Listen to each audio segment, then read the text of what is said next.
Hello everyone, well, better late than never. You should have really seen this video yesterday on New Year's Day, but I wasn't feeling very well. And no, I didn't have a hangover. I only had, I'd say, half a glass of some rosé wine, but we were out fairly late at a friend's house and we didn't get back here till about 20 to 12.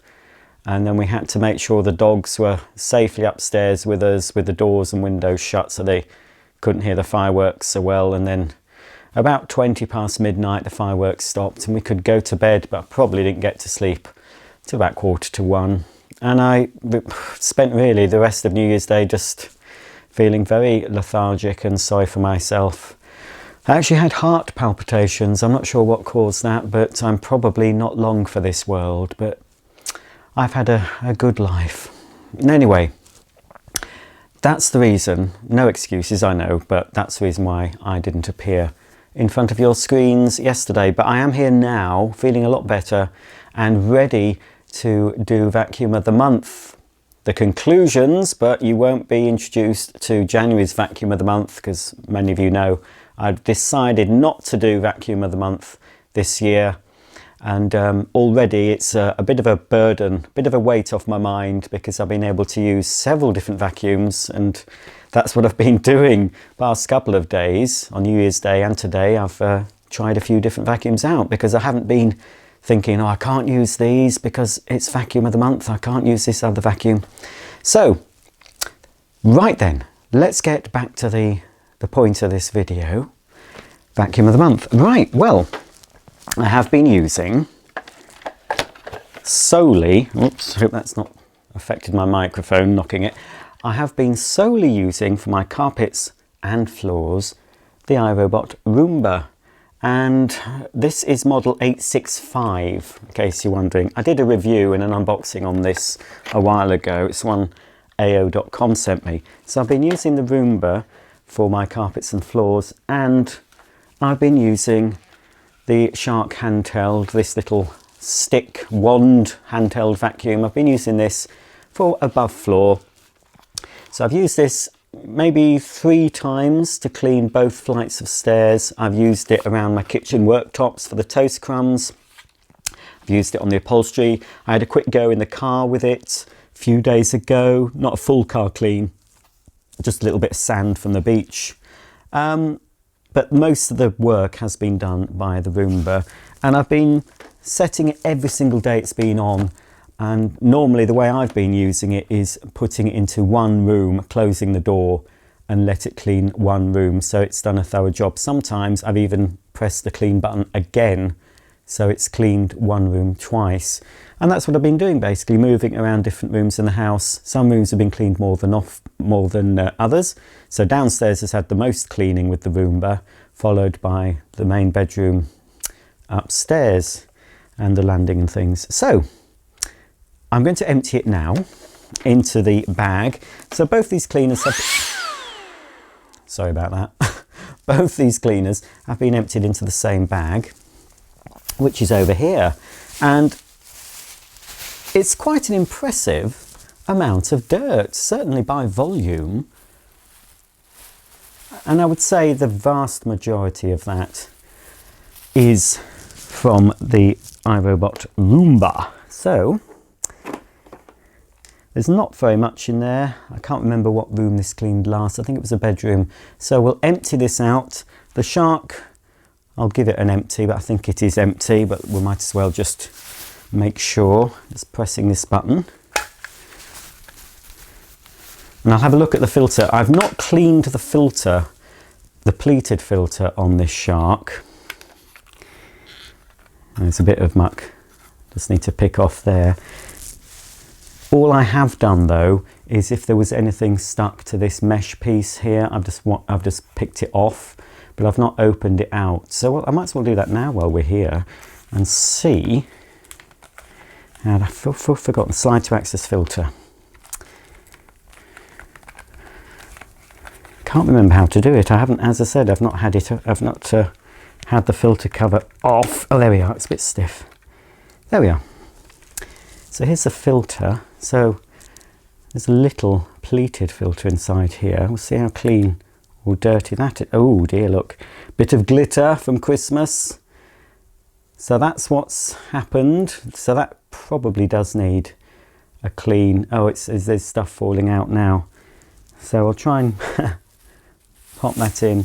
I'm not sure of the recommendations for the filter cleaning. Possibly I should have taken this filter out maybe once a week and cleaned it. Oh, there is quite a lot. Quite a lot, look. Don't know if we can see, there's a lot of dust coming. Oh look, I don't want to be reminded of Christmas, look. Some glitter, obviously I used quite a lot of glitter in my demos over the Advent videos. That really, probably I should have tapped this out once a week. But anyway, that's got a bit more off. But yeah, as you can see, quite a lot has stuck to that. And now the air, there's a lot of dust in the air and a lot of dust on my fingers. So I'll give that a proper clean with another vacuum later. Okay, kick that to one side. I'll just wipe my hands and then we'll empty the Roomba. We'll just take the bag. So this is the Roomba bin. So to empty it, we need to open the flap. And that is the dirt from its last clean. So what I've been doing with this one, this bag has been kept in my cloakroom downstairs and it's actually been hung on another vacuum. So I've just been basically going in there to empty both these cleaners out. So I've normally tapped it on my leg, but every time I've emptied this, I have tapped the filter. I've tapped it, and also maybe once a week I've used a cylinder vacuum to clean the filter a bit more thoroughly. But every time you really need to tap this filter. So the filter comes out. If I can grab hold of the little ribbon. Let me just pop that down and empty the rest of it. It's fallen out. That's more or less. And maybe once a week also I've wiped this out with a surface wipe. You can't submerge this in water because it's got a little suction motor in it, but you can wipe it out. And I've done that about once a week. There's a little bit of muck there. So what I've been doing with this, I'll have to do it on my leg, but I've been tapping it on the side of the wall like this to help get any of the dust off it. So that's got the majority off, but as I said, about once a week I use a vacuum Henry or something, and I've sucked out all of that. And I'd recommend you doing that if you have a robotic vacuum, providing you've got another vacuum to use, which you really should have if you've got a robot cleaner, because you do need to supplement it with a mains powered, I think, anyway. So there's that. So that's the last emptying, so we'll be weighing that in a minute. And as far as maintenance goes with the cleaner itself, I haven't had to do very much. There's no brushes on this model. I did find it struggled a bit. Whoops, I found it struggled a bit with Daisy's hair. Stop. These have what iRobot call, I think, extractors. Now I have, from time to time, it did suck up. It was making a funny noise. It was cleaning the bathroom, and I don't know how it managed to do it, but it managed to dislodge there's a bumper on the wall that stops the door banging against the skirting board. It sticks out. It's on a metal thing, and on the end of this metal thing there's a rubber bumper. Now I don't know how, but it managed to dislodge that, and it loosened it and it went over it, so the rubber bumper got caught in the extractors. It was making a clattering noise, so I had to stop it. Fortunately I was around Fortunately I was around to hear it making a funny noise, so I had to take these out, and I found the problem. So maybe once a week, again, I've wiped that out with a wet wipe. I've also wiped the extractors with a wet wipe, and all around here I did that as well. Just to maintain, you really have to do maintenance on these robotic vacuums. They're not set and forget. You do have to do routine maintenance, and at least I'd say once a week. Is that? Oh no, I'm putting it in the wrong one. That's it. That's the way it goes in that one. But yes, I did find less maintenance needed with these sort of extractors because the hair doesn't get trapped in it, but it isn't quite as effective, I found, on pet hair. So there's that. That's really all I had to do. Pop that back. So all in all, it's been quite good. Just pressing the button and walking away, but it's not a set and forget. You might remember a little accident it had running over a little poo-poo Daisy did, which wasn't very pleasant. You've got to really, like baby proofing, but you have to robot proof your home. You've got to make sure there are no loose cables everywhere, no loose tassels, anything that it could possibly break. You've got to make sure as much of the area is clear, and especially under furniture where you don't normally clean every day, because the Roomba will go underneath low furniture every day. That's probably where a lot of this stuff has come from.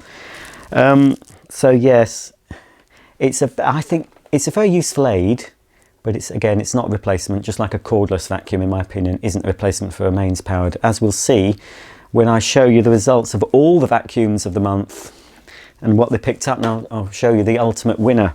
Right, so I did start working out which was the ultimate winner as far as dust pickup. I know what the ultimate winner will be, and I started ranking the others, but then I realised I haven't weighed the final vacuum of the months, both the cleaners, so it's fairly light.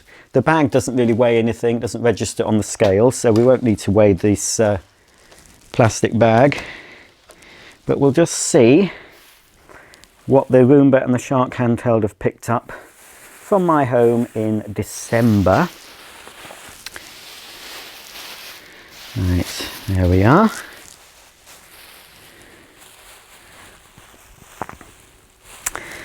So that is 130 grams.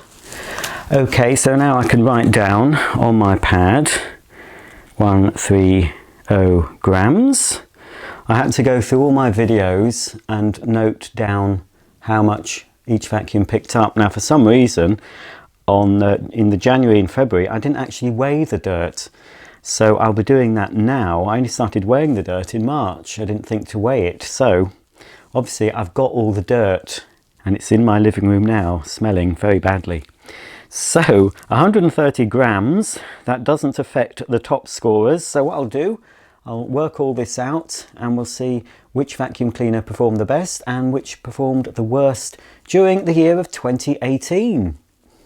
I've brought down a few of the vacuum cleaners I used as vacuum of the month last year, but I haven't got them all.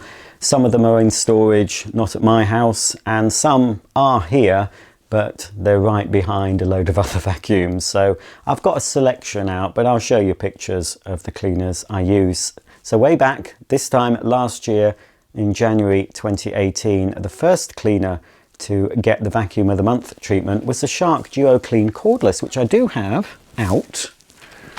Not sure where I've put the battery and all the other bits, but this cleaner, and I didn't actually weigh the dirt, but I have weighed it subsequently, and it weighed 185 grams, so that's pretty respectable for a cordless cleaner. For February, we had the Dyson Kinetic Big Ball, so that at the time was Dyson's biggest, beefiest, most powerful upright vacuum cleaner. And that I didn't weigh either, but I have weighed it, and it was 315 grams, so that's pretty respectable. In March, we had the Sebo X7, which is in shot, yes, just in shot there, and that was 330 grams. So that machine followed the Dyson Kinetic Big Ball Animal, which picked up 315 grams. So very similar performance. Now I remember somebody saying when this cleaner was in the lead, the Sebo, it's been in the lead all year. And I think someone mentioned in the comments, well, that followed a cordless cleaner, then it's going to pick up more the next month. But as we can see, when I went through, it did follow a mains powered Dyson. These results I'm giving you aren't scientific. It was just using the cleaners in a regular environment, not putting extra dirt down, just using them as a regular consumer would vacuum. I just cleaned my home as I would have normally cleaned my home with them. So that was March, the Sebo X7, 330 grams. In April, I don't have it down, it was the Miele C3 Comfort. That was a suction only bagged vacuum, and that picked up a reasonable, for a suction only cleaner, 265 grams. In May, we had a very cheap and cheerful bagless Hoover upright, the Vortex Evo. That picked up 115 grams. Then in June, which I do have here, the Dyson V7 Motorhead, that picked up 95 grams. In July, we went back to the 80s and I really enjoyed using this machine, the Hoover TurboMaster electronic total system. And basically, although it was an old cleaner, the machine I used for that month was a new in the box one. So it was basically like using a brand new cleaner, but from a bygone age. That did very well at 240 grams, but still didn't beat the Sebo. Next we had cordless pairing of the G-Tech AirRam and the Multi handheld. Both of those together picked up 175 grams. Then we had the Dyson Ball Animal 2, which I do have out. Can we see it? Just there. And that picked up 140 grams, so less than the G-Tech pair. Then in October we had the Smiley. Where is he? I've got him somewhere. Here he is. The Smiley Henry Allergy. He picked up 185 grams of dirt from my home. Then in November came the very big but very accomplished Miele Dynamic U1 bagged upright cleaner. That picked up 240 grams. And we've just seen in December the Roomba and Shark handheld picked up 130 grams. So I might have got this wrong, but hopefully I haven't. So in first place, and it's been in first place since March, nothing has beaten it, we had the Sebo, and that did surprise me. The Sebo X7, I'm not keen on the automatic height adjustment on that. I know a lot of people aren't. Some people like it. It just takes some getting used to. The X7 is certainly better though than the previous X1.1 and X4 series as regarding the automatic height setting. They have improved it. The boost versions I think will be even better, but you do have to keep pressing the boost button. I do have a boost version X7 now, which you'll be seeing whenever. So it feels like it's skimming across the carpet, but it's actually, from these results, it's obviously picking the dirt up. So that came first in my unscientific tests. So the second cleaner that picked up the next most amount of dirt was the Dyson Kinetic Big Ball upright, which is now obviously discontinued. All the kinetic cleaners from Dyson, the filterless cleaners, are discontinued now. I don't think they'll be producing any more somehow. Then we had a Miele, and surprisingly the Miele C3 Comfort bagged suction only vacuum. That came in third place with 265 grams. Then in fourth place, we've got a joint fourth, was the Hoover TurboMaster Electronic and the not the Henry, the Miele U1. So two upright cleaners, the brand new Miele U1 and the old technology, 80s technology, they picked up the same amount. So they came in joint fourth. In fifth place, joint fifth place, we have the Shark Duo Cordless and the Henry Allergy. They both picked up the same, 185 grams. In sixth place, we then have the AirRam, G-Tech AirRam and the Multi. In seventh place, we have the Dyson Ball Animal 2. In eighth place comes the Roomba and the Shark handheld with 130 grams. In ninth place came the Hoover Vortex Evo, and in 10th place, now I know there are 12 months in the year and we've only got a 10th place, but obviously we have had a couple of draws. In 10th place, picking up only 95 grams in June, was the Dyson V7 Motorhead. Now, before you all comment and say it's rigged, well, it isn't rigged. Obviously they are different results, and the amount of dirt picked up is going to have many different factors. It's the month that the cleaner was used, the number of the people that might have been visiting the house, if we've had extra dogs in the house, if we've been away for a week, that's affected the scores. So, and also what if a cleaner followed a cleaner that did very poorly. So for example, the cleaner that did the worst was the Dyson, wasn't it?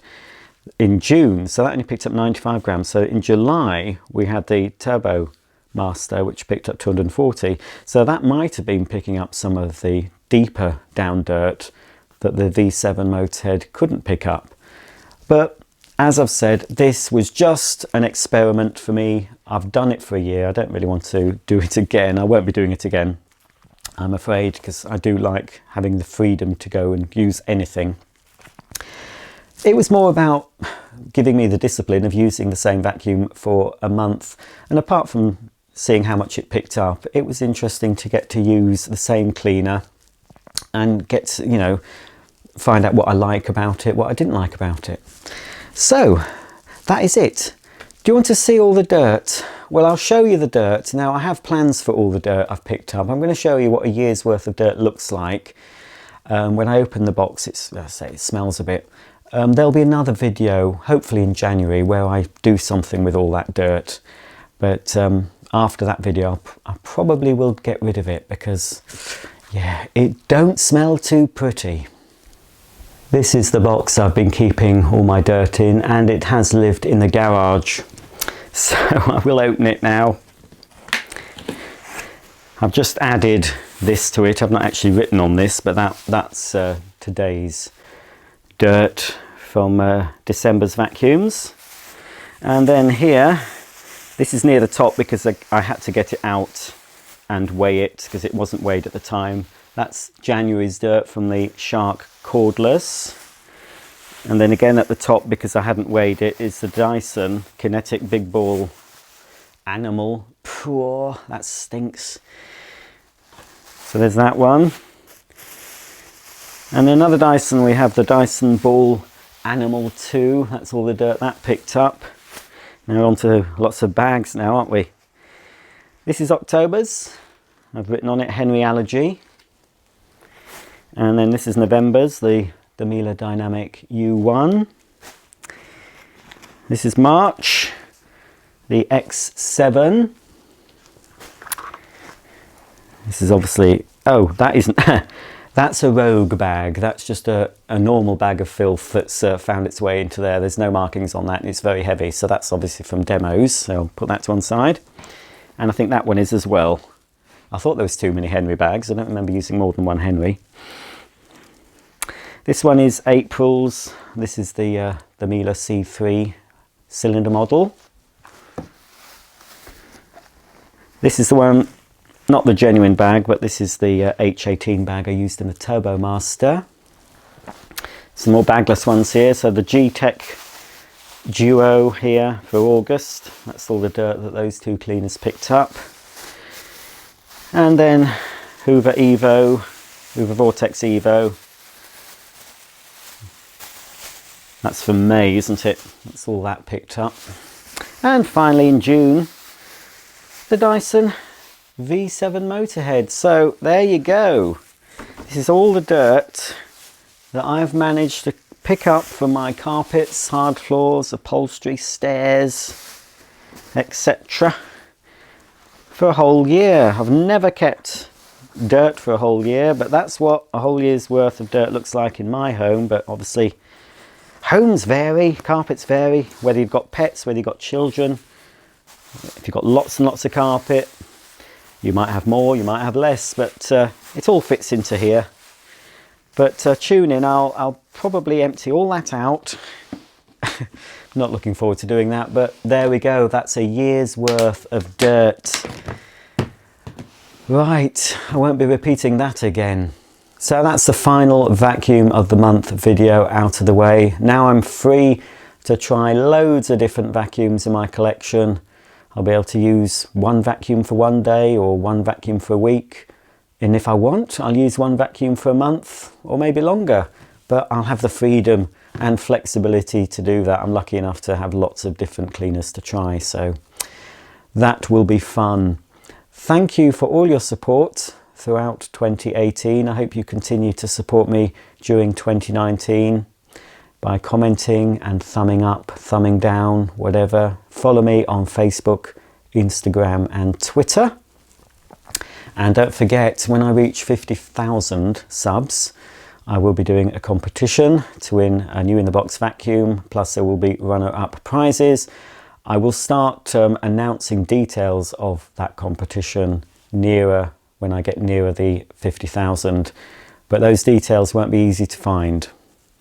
As I've said earlier, I'm going to put clues, I might put questions, So at the end of a video, I might ask a random question, which you need to write down, because I'm going to have about maybe 5 questions, which you'll have to answer to enter the competition. And those questions will probably be asked at the end of certain videos, random videos. This is so I can make sure whoever wins the prizes is a true sort of follower and subscriber and fan of vacuums, somebody who watches to the end. Somebody who just watches 2 minutes and doesn't watch anything else, I'd rather they didn't win, to be honest. I want it to go, the prizes I want to go to people who have people who, like you now, who's actually watching now. Because that's not so many watch right to the bitter end, but if you do watch to the bitter end, you will be rewarded by a chance of entering the competition. So that's what I'm planning on doing first half of the year. Get to 50,000, do the giveaway and some special programs. And then I will spend the rest of the time on YouTube, as long as YouTube's still going. I'm trying to get to that elusive 100,000. It is possible. I don't know how long it's going to take, but obviously if I do ever reach 100,000, there's going to be a lot more giveaways to celebrate the fact that there are 100,000 people that like looking at vacuum cleaners, or certainly like looking at me looking at vacuums. Thanks for watching. I'll see you all later this week with an unboxing. If you have any comments or questions, comment below, and I'll see you soon. Bye for now.